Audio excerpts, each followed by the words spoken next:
कोई व्यवसाय, न कोई वृत्ति, न कहीं जाकर के आचरण। इसका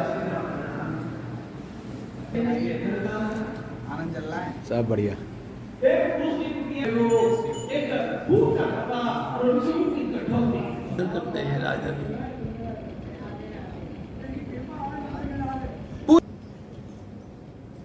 कटे कटे वस्त्र सर्वदा उनके शरीर पर होते हैं। दक्षिण भारत में सुदामाजी महाराज की कथा को ही कुचैल कहते हैं। कुचैल शब्द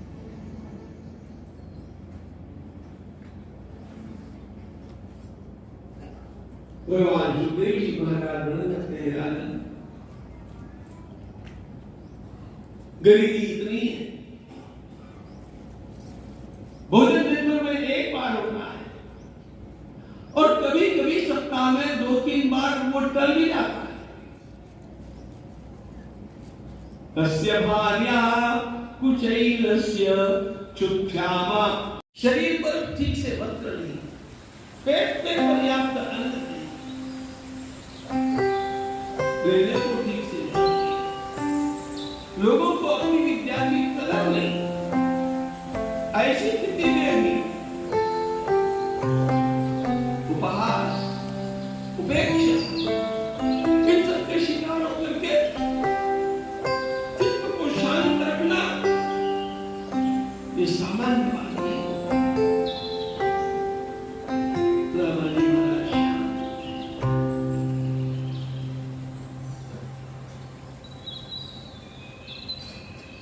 सर्वदा शांति के साथ सारी बातों को सह लेते हैं।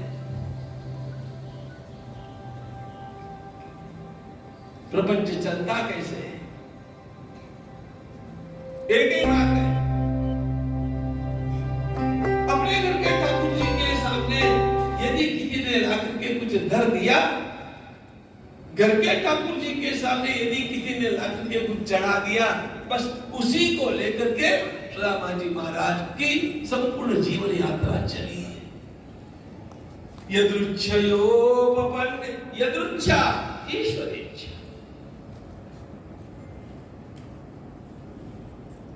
कभी कुछ किसी से कहा, कभी किसी से कुछ मांगा नहीं।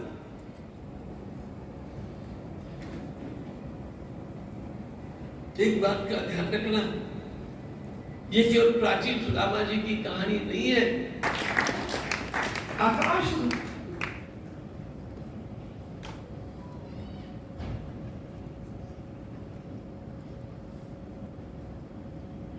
और ऐसे ब्राह्मणों को खोज करके, अरे कि गवर्नमेंट सर्विस में होते तो उनको पेंशन क्यों नहीं, कुछ तो भी निर्वाह के लिए मिलता। महर्षि वेदव्यास प्रतिष्ठान ने ये निश्चय किया कि ऐसे उत्तम वैदिक ब्राह्मणों को बुढ़ापे में पेंशन कौन देगा? प्रतिष्ठान उनको पेंशन देगा।